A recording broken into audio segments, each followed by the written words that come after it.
سلام، پیس، گریٹنگس۔ آج بڑے دنوں بعد تحریک سی ہے۔ ایک صاحب ملنے آئے تھے اور انہوں نے مجھے ایک واقعہ سنایا جو مجھے بڑا دلچسپ لگا اور بڑا دل لگتا بھی، تو میں نے سوچا میں آپ سے شیئر کر لوں۔ اچھا، یہ واقعہ انہوں نے منسوب کیا ہارون رشید کے والد سے۔ ہارون رشید کے والد یعنی الہادی، جو عباسیوں کے تیسرے خلیفہ تھے۔ خیر، تو ہوتا یہ کہ الہادی نے اپنے وزیر کو بلایا اور کہا کہ مجھے یہ بتاؤ کہ ہم ہر آفات کا یا ہر بلا کا یا ہر مشکل وقت کا حل کیوں نہیں ڈھونڈ سکتے؟ میں تو بادشاہ ہوں، میں کیوں ہر چیز کا حل نہیں کر پاتا ہوں؟ تو اس وزیر نے انہیں ایک قصہ سنایا۔ وہ قصہ یوں تھا کہ ایک جنگل میں ایک شیر اور ایک لومڑی کی بڑی دوستی تھی۔ ایک دفعہ لومڑی کہیں جانا چاہ رہی تھی۔ اس نے کہا کہ شیر سے کہا کہ میں چلی تو جاؤں، لیکن میرا چھوٹا سا بچہ ہے، میں اسے کس کے پاس چھوڑ کر جاؤں؟ شیر نے کہا یہ کیا بات ہوئی، تم اپنا بچہ میرے پاس چھوڑ دو اور ہو آؤ۔ تو لومڑی نے کہا کہ بغیر کہیں میرے بچے کو نقصان نہ پہنچ جائے۔ شیر نے کہا میں شیر ہوں، میں جنگل کا شیر ہوں، اور کس کی مجال ہے کہ تمہارے بچے کو کچھ نقصان پہنچا سکے۔ تو خیر لومڑی راضی ہو گئی، اس نے اپنا چھوٹا سا بچہ جو ہے وہ شیر کے پیٹھ پر لاد دیا اور چلی گئی۔ شیر سارے جنگل میں لادا پھر تھا لومڑی کے بچے کو۔ اب جنگل والے مذاق تو اڑاتے، ہنسی تو کرتے، مگر چونکہ وہ جنگل کا بادشاہ تھا اس لیے اس کے سامنے منہ نہیں کھول پاتے۔ اب ہوا یوں کہ ایک دفعہ شیر لومڑی کے بچے کو اپنے پیٹھ پر بٹھائے کسی درخت کے نیچے سے گزرا۔ درخت پر گدھ بیٹھا ہوا تھا۔ اب گدھ نے دیکھا کہ یہ تو میرا لنچ، ڈنر، بریک فاسٹ میرا کھانا ہے اور میں اسے اٹھا سکتا ہوں۔ تو گدھ نے پنجہ مارا اور لومڑی کے بچے کو اٹھایا اور اڑ گیا، یہ جا وہ جا۔ شیر کچھ کر نہ پایا، شیر حیران ہو گیا اور بڑی پریشانی کے عالم میں وہ بچے کو ادھر ادھر ڈھونڈتا رہا، گدھ کو ڈھونڈتا رہا، لیکن ڈھونڈ نہ پایا۔ اب کچھ وقت کے بعد لومڑی واپس آ گئی۔ اس نے شیر سے پوچھا کہ میرا بچہ لوٹا دو۔ تو شیر نے لومڑی کو سارا قصہ سنایا کہ بھئی تمہارے بچے کو تو گدھ اڑا لے گیا۔ لومڑی نے کہا میں یہ سب نہیں جانتی، مجھے یہ پتا ہے کہ بچہ میں نے آپ کو دیا تھا اور آپ کو اسے واپس کرنا ہے، اور آپ جنگل کے بادشاہ ہیں۔ شیر نے کہا یہ صحیح ہے کہ میں جنگل کا بادشاہ ہوں، مگر میں زمین کا بادشاہ ہوں۔ زمین پہ جو بھی مصیبتیں آئیں گی، مشکلیں آئیں گی، اس کا میں مقابلہ کر سکتا ہوں، مگر جو مصیبت آسمان سے آئے اس کا میں کچھ نہیں کر سکتا۔ تو یہ جو مصیبت ہے، بچہ چھوڑا لے گیا، وہ آسمان اڑا لے گیا ہے۔ اچھا، جب یہ واقعہ وزیر نے سنایا تو الہادی کو بات سمجھ آ گئی کہ بھئی میں بادشاہ ضرور ہوں، میں جو دنیا کے اسباب ہیں، دنیا کی چیزیں ہیں اور جو میرے اختیار میں ہیں، اس کے اختیار میں یہ ہے کہ اس کے سامنے جو واقعات رونما ہوتے ہیں وہ ان کا حل کرے یا ان کا مقابلہ کرے یا ان مشکلوں کو دور کرے۔ مگر جو آفات آسمانی ہوتی ہے یا جو چیزیں آپ پر آسمان سے نازل ہوتی ہیں، جو دکھ، درد، تکالیف، مشکلات، امتحانات، آزمائشیں آسمان سے آتی ہیں، یعنی قدرتی طور پر آتی ہیں، خدا کی طرف سے آتی ہے، آپ اس کا کچھ نہیں کر سکتے۔ آپ کی بساط بس اتنی ہے کہ آپ اپنے سامنے موجود، آپ کی اختیار میں جتنی باتیں دی گئی ہیں، آپ کے کل جو اسباب ہیں یا آپ کے کل اختیارات ہیں، آپ کی کل ہمتیں، طاقتیں ہیں، آپ اس کو بروئے کار لا کر آپ ان کا ازالہ کر سکتے ہیں۔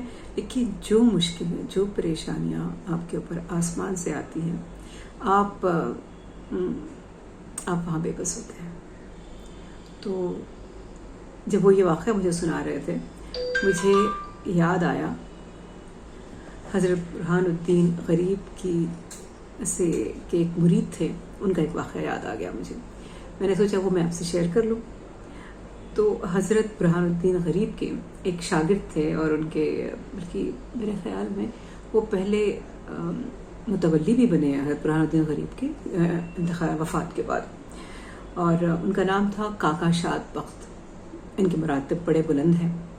انہوں نے ایک روز خواب میں نبی کریم حضرت محمد مصطفیٰ صلی اللہ علیہ وسلم کو دیکھا، اور جیسے ہی انہیں دیکھا تو وہ ان کے قدموں میں گر پڑے، ان کے قدم بوسی کرنے لگے اور کہنے لگے کہ یا نبی، مجھے ایمان کے کھونے سے ڈر لگتا ہے، اور ایمان میں میرے ایمان کی حفاظت کے لیے آپ مجھے کچھ میری طرف مجھے کوئی دعا بتائیں، یا مجھے یہ بتائیں کہ میں کس طرح اپنے ایمان کی حفاظت کروں۔ تو نبی کریم صلی اللہ علیہ وسلم نے اس کو انہیں ایک دعا سنائی اور کہا کہ تم یہ یاد کر لو اور روز پڑھا کرو۔ تو اور اس نے وہ دعا سنی، کہا کہ میں تو ان پڑھ آدمی ہوں، مجھے یاد نہیں رہے گا۔ تو یہ تو اس تو پروفٹ نے نبی محمد مصطفیٰ صلی اللہ علیہ وسلم نے حضرت علی کرم اللہ وجہہ کی طرف اشارہ کیا۔ انہوں نے کسی ہرے سبز قلم روشنائی کسی چیز سے اس کے ہاتھ پہ وہ دعا لکھ دی۔ جب کاکا شاد بخت بیدار ہوئے صبح، وہ بھاگتے ہوئے حضرت برہان الدین غریب کے پاس گئے۔ انہوں نے کہا دیکھیے مجھے کیا عطیہ ہوا ہے، یہ دعا ملی ہے مجھے جو میرے ایمان کی حفاظت کرے گی، اور میرے ایمان میں خسارہ نہیں ہوگا، خسارہ لاس ڈکلائن۔ تو حضرت برہان الدین غریب نے جب دعا پڑھی تو انہوں نے کہا کہ بھئی یہ دعا تو میں روز پڑھتا ہوں، یہ میرے وظائف میں معمولات میں شامل ہے۔ تو وہ جو دعا تھی وہ دعا میرے بابا بھی پڑھا کرتے تھے، تو مجھے یاد تو نہیں تھی، مگر میں نے اسے ڈھونڈ نکالا۔ ہاں مجھے کچھ مکمل طور پہ یاد نہیں تھی، لیکن ڈھونڈ نکالا، اور مجھے سمجھ آئی کہ یہ دعائیں جو ہوتی ہیں نا، یہ ایک قسم کی افرمیشنز ہوتی ہیں، ایک قسم کی اقرار ہوتے ہیں انسان کے اپنے آپ سے، کہ ہم یہ جو پڑھتے ہیں وہ اقرار کرتے ہیں اپنے آپ کو، اپنے دل کو، اپنی روح کو، اپنی ذات کو یقین دلاتے ہیں، ان باتوں کا اقرار کرواتے ہیں۔ ایک قسم کے اقرار نامے ہوتے ہیں، افرمیشنز ہوتے ہیں۔ تو دعا خیر میں نے ڈھونڈ نکالی، میں آپ کو بھی پڑھ کر سنا دوں۔ لا الہ الا اللہ ایمانا یا اللہ، لا الہ الامانا من اللہ، لا الہ الا اللہ امانتا من عند اللہ، لا الہ الا اللہ محمد رسول اللہ۔ تو اب میں بھی سے یاد کروں گی اور اپنے وظائف میں شامل کروں گی، چلتے پھرتے پڑھا کروں گی، کہ بہت ضروری ہے۔ جب مشکل وقت ہوتا ہے، جب تکالیف آتی ہیں، تو انسان کا ایمان ڈاواڈول ہو جاتا ہے، اور انسان یہ دو چیزوں میں تفریق نہیں کر پاتا ہے کہ کچھ چیزیں انسان کے اختیار میں ہوتی ہیں اور کچھ چیزیں انسان کے اختیار میں نہیں ہوتی ہے، وہ صرف اللہ کے اختیار میں ہوتی ہے۔ تو جو ہمارے اختیار میں ہوتا ہے ہمیں وہ کرنا ہے۔ دنیا عالم الاسباب ہے، اسباب استعمال کریں، اور جو آپ کے اختیار میں ہے آپ وہ ضرور کریں، لیکن جو آپ کے اختیار میں نہیں ہے آپ وہاں دعا کریں، آپ اپنے لیے استغفار کریں، اپنے لیے عافیت اور مغفرت مانگیں، اور پھر اللہ سے دعا کریں کہ ہر چیز کا مالک صرف اللہ ہے۔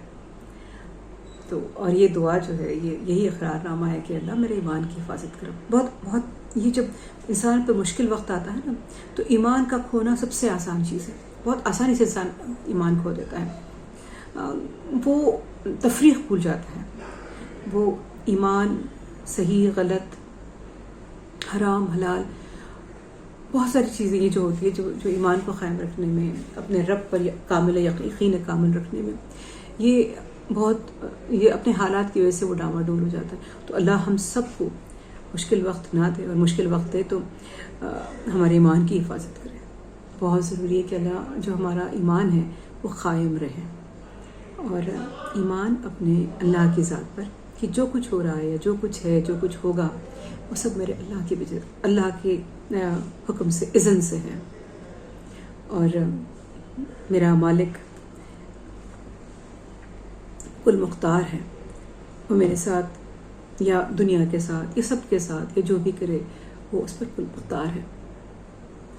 تو حضرت برہان الدین غریب کی جو وظائف تھے، معمولات تھے، اور جو ان کے شاگرد کو جو دعا سکھائی گئی وہ سب یہی کہتی کہ